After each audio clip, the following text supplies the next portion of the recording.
العلم هو النور الهادي والمفتاح لكل الخير من يريد الله به خيرا. السلام علیکم ورحمۃ اللہ وبرکاتہ. بسم اللہ الرحمن الرحیم. الحمد للہ رب العالمین والصلاة والسلام على سید المرسلین وعلى آلہ واصحابہ اجمعین. عزیز طلبہ، حسامی کا یہ سبق ہے. آج کا سبق صفحہ 255 کے شروع سے ہے جدید نسخے میں. وعلى هذا قلنا اذا اختلف الولی والحافر. اسی بنیاد پر ہم نے کہا. کون سی بنیاد؟ پیچھے سے ایک مسئلہ چلا آ رہا ہے، ایک ضابطہ چلا آ رہا ہے کہ اگر علت کے اندر صلاحیت ہو تو حکم کی نسبت شرط یا سبب کی طرف نہیں ہوگی بلکہ علت ہی کی طرف ہوگی. ہاں، اگر علت خود صلاحیت نہ رکھے تو پھر شرط کی طرف یا سبب کی طرف حکم کی نسبت ہوتی ہے. جیسے گڑھے کے کھودنے میں آپ نے دیکھا کوئی گر کر مر گیا، تو اصل تو ہلاکت کی علت اور سقوط کی علت اس کے جسم کا بوجھل ہونا ہے کہ اگر وہ خفیف ہوتا، ہلکا پھلکا ہوتا پھگے اور پرندے کی طرح تو وہ گر کر نہ مرتا. لیکن جسم ثقیل تھا، ثقل علت ہے اصل، اور وہاں پر شرط ہے گڑھے کا کھودنا. چونکہ شرط نام ہے زوال معنی کا. اللہ نے جس زمین کے اندر روکنے کی صلاحیت بنائی ہے، زمین انسان کے بوجھ کو تھام لیتی، اس کے ثقل کو، لیکن کسی نے گڑھا کھود دیا تو اس نے زمین کی قوت امساک کو زائل کیا، جس کی وجہ سے اس کا جسم تھم نہیں سکا. تو وہاں پر ہم نے صاحب شرط جو حافر ہے، جس نے معنی اور رکاوٹ کو زائل کیا ہے، اس کی طرف زمان کی نسبت، خواہ وہ مال کا زمان ہو یا نفس اور جان کا زمان ہو، حافر کو ذمہ دار ٹھہرایا تھا. وہ تو بات ہو گئی. وہی تقریباً مسئلہ ہے، لیکن صورت بدل گئی ہے. ایک شخص گڑھے میں گر کر مر گیا، وہ تو مر گیا، مرنے والا ختم ہو گیا. جو ولی ہے ہلاک ہونے والے شخص کا، میت کا جو ولی ہے، مر جانے والے شخص کا ولی، اور حافر گڑھا اور کنواں کھودنے والا، دونوں میں اختلاف ہوا. حافر بڑا ہوشیار ہے، وہ یہ کہہ رہا ہے کہ اس نے خود کو اس گڑھے میں گرایا ہے، خودکشی کی ہے اس نے. حافر ایسا کہہ رہا ہے، اسقط نفسہ، اس نے خود کو گرایا ہے. گرا نہیں بلکہ خودکشی کی ہے.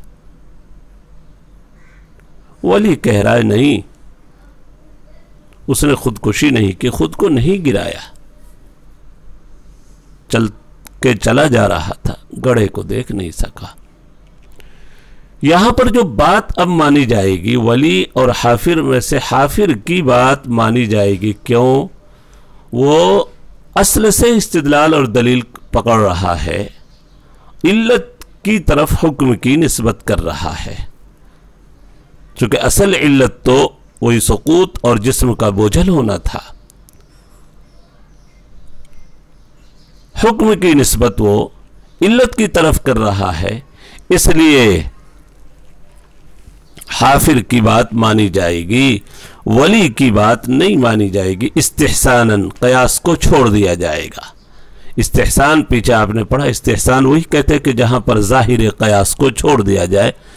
یقیناً ظاہر قیاس یہی ہے کہ عاقل شخص کیسے خود کو گرائے گا، عقل مند ہے، سمجھدار شخص ہے، یہ اپنے آپ کو کیسے گرائے گا؟ ظاہر قیاس یہی کہتا ہے، ظاہر حال یہی کہتا ہے.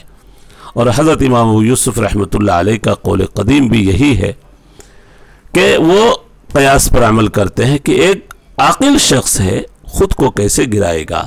انہوں نے ظاہر حال سے استدلال کرتے ہوئے کہا کہ حافر کی بات نہیں مانی جائے گی، ایک عاقل شخص خود کو کیا گرائے گا.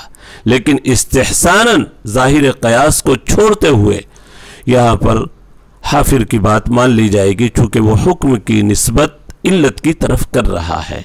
اور یہ جو رائے ہے استحسان کی، یہاں پر بھی ایک ظاہر حال ہے جس سے تائید ہو رہی ہے کہ اس نے خود اپنے آپ کو گرایا. وہ یہ ہے کہ جب یہ بصیر ہے، بینا ہے، دیکھنے والا ہے، اس نے اپنے یہ کیسے گڑھے میں گر گیا؟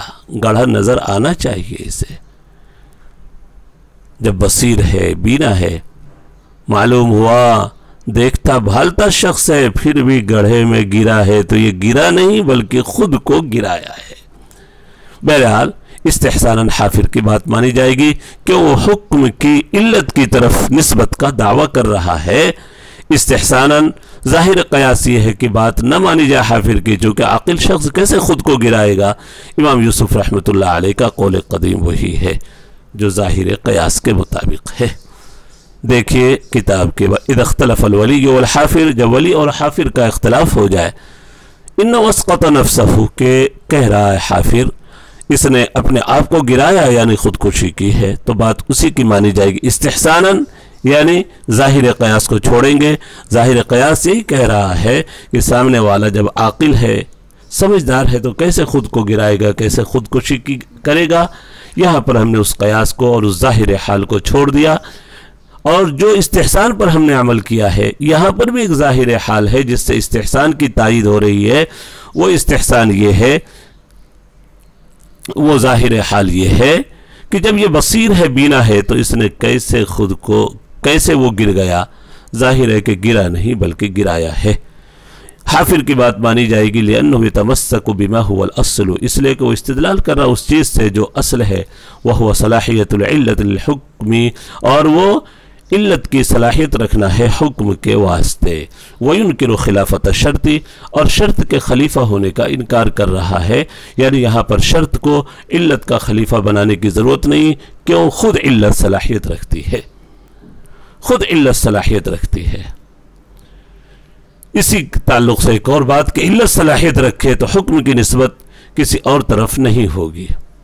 ایک شخص نے کسی کو زخمی کر دیا، سر پر زور کی مار دی، یا جسم پر، پیٹ پر، کسی جگہ پر چھری مار دیا جس سے خون نکلا، مر گیا، یا گلے پر حملہ کر دیا، مر گیا وہ شخص. مرنے کے بعد جارح شخص یہ کہہ رہا ہے، زخمی کرنے والا، کہ یہ میرے زخم کی وجہ سے نہیں مرا ہے، میرے چھری مارنے سے نہیں مرا ہے، بلکہ کسی اور وجہ سے مرا ہے. یہ کورونا کا مریض تھا اس لیے مر گیا، یہ ٹی وی کا مریض تھا، اس کو کینسر تھا، اس وجہ سے مر گیا. اس کی بات نہیں مانی جائے گی، کیوں؟ یہاں پر جارح زخم ہی اصل علت ہے، زخمی اصل علت ہے. تو یہ شخص علت کو چھوڑ کر دوسرے کی طرف حکم کی نسبت کرنا چاہ رہا ہے، اس لیے بات نہیں مانی جائے گی.